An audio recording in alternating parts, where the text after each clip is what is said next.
Ça, c'est moi. 2 secondes avant un burn-out.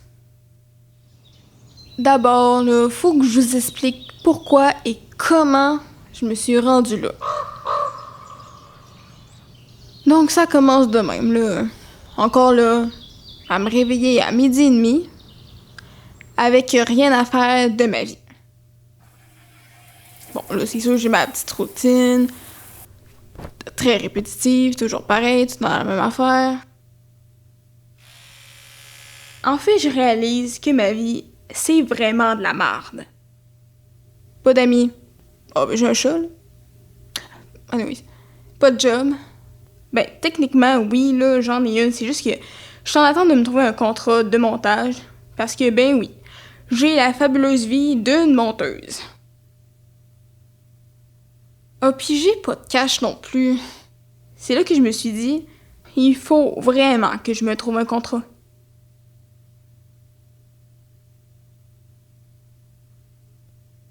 Donc là, je décide d'aller sur le web, puis je fais des petites recherches. Ah, là, je trouve un lien qui est vraiment pas pire. Alors, je postule. La compagnie qui cherche une monteuse, je veux postuler. Engagez-moi s'il vous plaît, je suis full bonne monteuse, je vous le jure. Merci et au revoir. Je veux dire, à bientôt.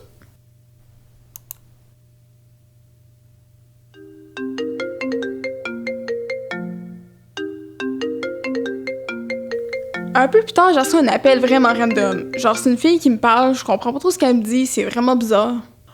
Oh, pelaille. C'est la fille du contrat. J'ai fait une crise cardiaque, je m'attendais pas pantoute à ça. Hey, c'est là que je catch, là. Elle me parle, ça prend comme 40 minutes. Et c'est là que je réalise que... Fuck, elle veut me rencontrer. Puis après, elle me parle encore pendant 40 minutes, là, puis... C'est là que je réalise que ça va me prendre 1 heure de route pour une rencontre. Bon, ben, let's go, hein, pas le choix. Fait que je pars la voir.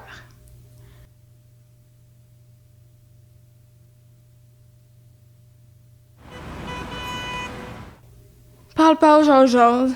Sérieux. Genre 1 heure de route juste pour me dire pas grand-chose. Mais anyway, ça l'a bien fini, elle m'a engagée, elle était toute contente. Puis je suis partie chez nous pour encore 1 heure de route. Donc j'arrive chez nous, puis là je me dis, let's go, on commence ça, pas le temps de niaiser. Bon, étant donné que je l'ai pas ouvert depuis 10 ans, il y a de la poussière.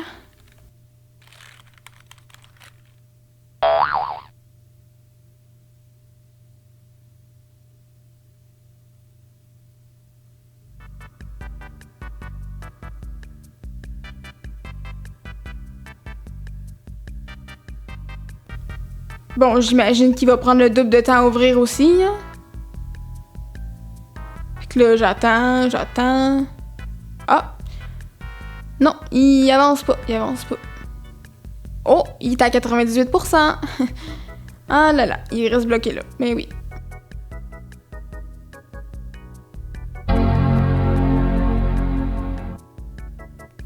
Et c'est à ce moment que j'ai commencé mon travail bien normal, sans aucun problème.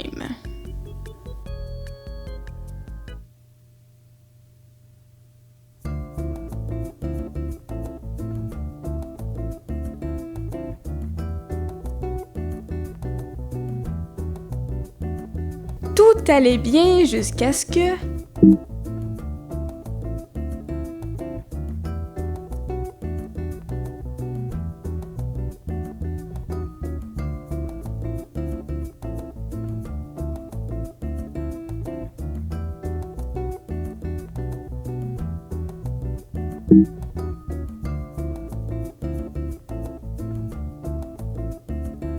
Il a fallu que je recommence, ben oui. Là, c'est rendu que je fais genre 4 backups sur d'autres disques, parce qu'on sait jamais. Il peut toujours y avoir des problèmes soudains, comme...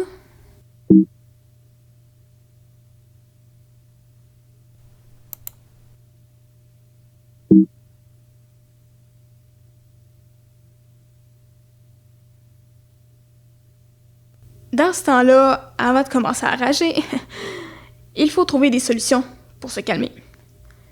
Par exemple, aller dehors ou faire de la méditation, ou faire du yoga. Il là là.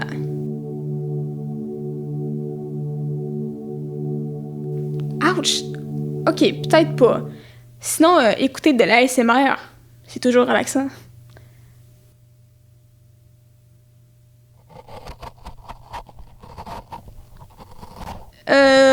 Non, ça non plus, non, non, non.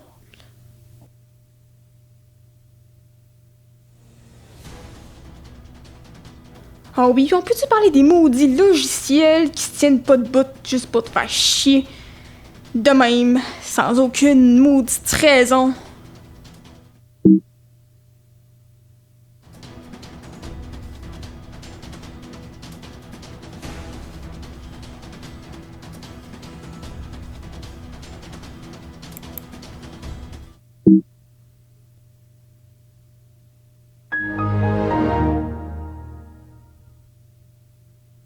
Tabarnak.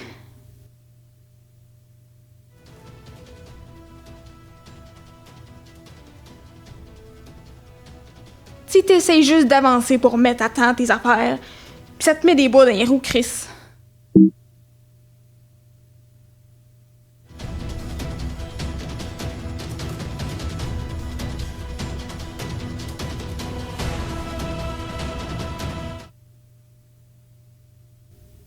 Finalement, j'ai réussi à faire ce que je voulais sans aucun autre problème. Donc j'exporte. Oui, 2h30 d'export, c'est normal intense. Mais oui, c'est un défaut du métier aussi, l'attente. Faut vivre avec.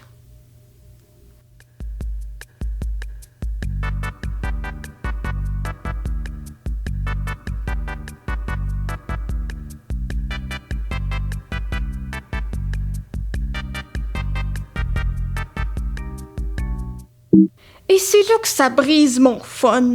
Maudit problème d'export. Ben non, je l'ai pas frappé pour vrai, mon ordi. Ça coûte ben trop cher, ces maudites affaires-là. Anyways, j'ai fini par régler mon problème et remis le projet à temps. Bref, tout ça juste pour vous dire, en fait, qu'il faut vraiment avoir de la patience pour faire ce métier-là. Comme moi. Mais du moins, je pense.